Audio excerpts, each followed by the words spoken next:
मसीह संदेश सुनने वाले सभी मसीहों को यीशु नमस्कार। मसीह संदेश में आज हम प्रेरितों के काम उसका 3 अध्याय 1 पद से लेकर 10 पद को देखेंगे कि परमेश्वर का वचन हमसे क्या कहता है।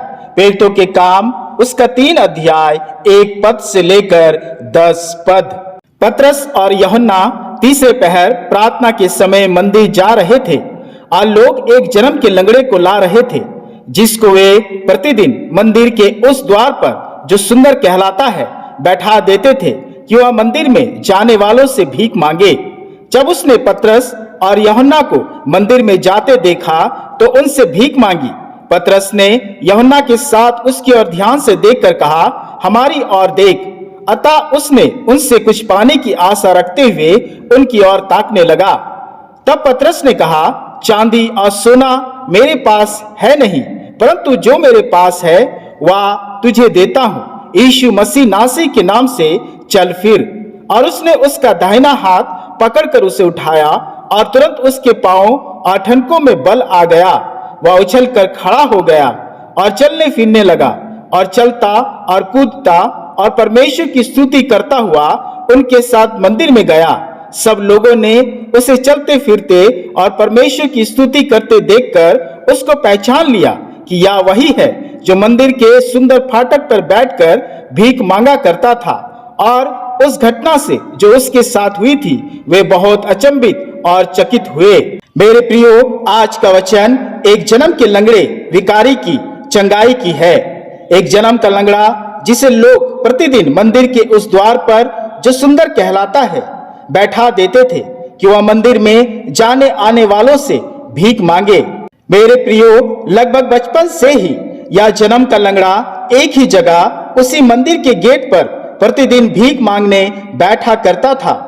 इसका अर्थ यह है कि यह जन्म का लंगड़ा भिखारी लगभग 40 साल से मंदिर के गेट पर बैठा करता था। गौर करने वाली बात यह है कि यह जन्म का लंगड़ा यीशु मसीह के समय में भी यरूशलेम के मंदिर में बैठा करता था। मेरे प्रियो, बाइबल बताती है कि यीशु मसीह ने कई लंगड़ों को, कई अंधों को चंगाई दी, कई मुर्दों को जिलाया। पर गौर करने वाली बात यह है कि यह लंगड़ा व्यक्ति जो प्रतिदिन भीख मांगने यरूशलेम के फाटक में लगभग 40 साल से बैठता आया था, संभव ही नहीं कि यीशु की कृपा दृष्टि इस जन्म के लंगड़े व्यक्ति पर ना पड़ी हो, क्योंकि बाइबल बताती है कि यीशु 3 बार यरूशलेम के मंदिर गया। लूका रचित सुसमाचार उसका 2 अध्याय 22 से 23 पद। जब मूसा की व्यवस्था के अनुसार उनके शुद्ध होने के दिन पूरे हुए तो वे उसे यरूशलेम में लाए कि प्रभु के सामने लाए। जैसा कि प्रभु की व्यवस्था में लिखा है, हर एक पहलौठा प्रभु के लिए पवित्र ठहरेगा। मेरे प्रियो, यीशु पहली बार 8 वर्ष की उम्र में मंदिर आया। उसका मंदिर आना कईयों के लिए छुटकारे का कारण बना।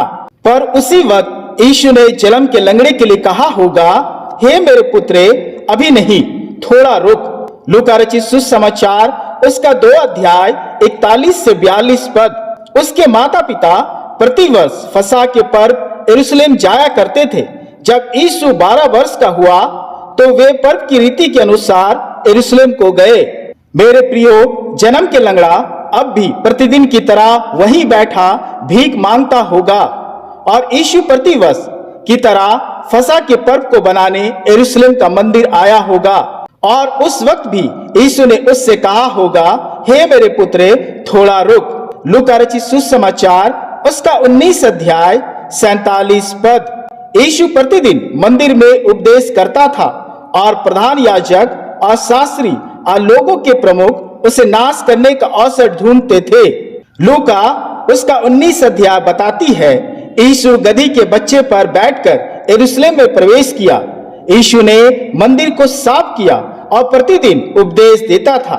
मेरे प्रियो, यीशु मंदिर आया और एक बार फिर यरूशलेम के सुंदर फाटक के पास बैठे इस जन्म के लंगड़े से कहा होगा, अभी नहीं मेरे पुत्रे, थोड़ा रुक। मेरे प्रियो, यह कितना अद्भुत बात है कि यीशु बार बार कई बार यरूशलेम का मंदिर आया और रहा, पर हर बार यीशु ने जन्म के लंगड़े को कहा, हे मेरे पुत्रे, अभी नहीं, थोड़ा रुक। और मेरे प्रियो, यह जन्म का लंगड़ा मनुष्य इंतजार किया, धैर्य रखा और उसका इंतजार 40 साल बाद खत्म हुआ। प्रेरितों के काम उसका 3 अध्याय 6 से 8 पद। तब पतरस ने कहा, चांदी और सोना तो मेरे पास है नहीं, परंतु जो मेरे पास है वह तुझे देता हूँ। यीशु मसीह नासरी के नाम से चल फिर। और उसने उसका दाहिना हाथ पकड़कर उसे उठाया और तुरंत उसके पांव और ठनकों में बल आ गया। वह उछलकर खड़ा हो गया और चलने फिरने लगा और चलता और कूदता और परमेश्वर की स्तुति करता हुआ उसके साथ मंदिर में गया। 40 साल इस लंगड़े ने इंतजार किया और अपने खुद के पांव पर चलने फिरने लगा, जैसे वचन सबोपदेशक 7 अध्याय 8 पद कहता है, किसी काम के आरंभ से उसका अंत उत्तम है। और बाइबल बताती है, प्रेरितों के काम उसका 3 अध्याय 8 पद में, वह उछलकर खड़ा हो गया और चलने फिरने लगा और चलता और कूदता और परमेश्वर की स्तुति करता हुआ उनके साथ मंदिर में गया। मेरे प्रियो, जब हम अपना धीरज प्रभु यीशु मसीह में रखते हैं तो प्रभु यीशु की ऐसी महिमा का दर्शन हमारे जीवन में होती है, क्योंकि प्रभु में धीरज ही हमारी आत्मिक चंगाई का आरंभ है। और जैसा वचन भी कहता है, याकूब की पत्री उसका 5 अध्याय 8 पद, तुम भी धीरज धरो और अपने हृदय को दृढ़ करो, क्योंकि प्रभु का आगमन निकट है। 40 साल तक इस लंगड़े ने अपने धीरज को थामे रहा, एक ही स्थान में बैठकर अपने सारी परीक्षाओं में दृढ़ रहा और अंत में अपनी चंगाई यीशु से पाली। जैसे भजनकार भजन संगीता 40 अध्याय 1 पद में कहता है, मैं धीरज से यहोवा का बाट जोता रहा और उसने मेरी ओर झुककर मेरी दुहाई सुनी। आगे वचन बताती है, प्रेरितों के काम उसका 3 अध्याय 9 पद, सब लोगों ने उसे चलते फिरते और परमेश्वर की स्तुति करते देखा। लंगड़ा व्यक्ति परमेश्वर की स्तुति करने लगा, उसने परमेश्वर की महिमा की। क्या आप जानते हैं, महिमा ग्लोरी को इब्रानी भाषा में काबोड कहा गया है, जिसका अर्थ है भार या वजन। और हम जानते हैं, बाजार में जिस चीज का भार या वजन जितना अधिक होगा, उसकी कीमत उतनी ही अधिक होगी। और इसलिए मेरे प्रियो, महिमा ग्लोरी का अर्थ है कीमत। मेरे प्रियो, इस जन्म के लंगड़े ने 40 साल की लंबी अवधि के भार वजन को धैर्य और विश्वास से उठाए रखा और परमेश्वर ने उसके जीवन में महिमा की उतनी ही बड़ी कीमत लगाई, जो सोने और चांदी से कहीं अधिक मूल्यवान था। यीशु नाम से उसने चंगाई पाई। इसलिए मेरे प्रियो, जो भार और वजन बोझ हम अपनी जीवन, बीमारी, श्राप, कर्ज और पापों का उठा रहे हैं, स्मरण रखें कि अपना धीरज और विश्वास को थामे रहे, क्योंकि यीशु अपने समय में हमारी महिमा की बड़ी कीमत हमें देगा। फिलिपियों की पत्री उसका 4 अध्याय 6 पद कहता है, किसी बात की चिंता मत करो, परंतु हर एक बात में तुम्हारे निवेदन, प्रार्थना और विनती के द्वारा धन्यवाद के साथ परमेश्वर के सम्मुख उपस्थित किए जाए। इसलिए मेरे प्रियो, हम अपने धीरज और विश्वास में ढीले ना हो, चिंता ना करें। जैसा वचन गलातियों की पत्री 6 अध्याय 9 पद कहती है, क्योंकि यदि हम ढीले ना हो तो ठीक समय पर कटनी काटेंगे। परमेश्वर आपको इस वचन के द्वारा बहुतायत से आशीष दे। आमीन। आइए हम प्रार्थना करें।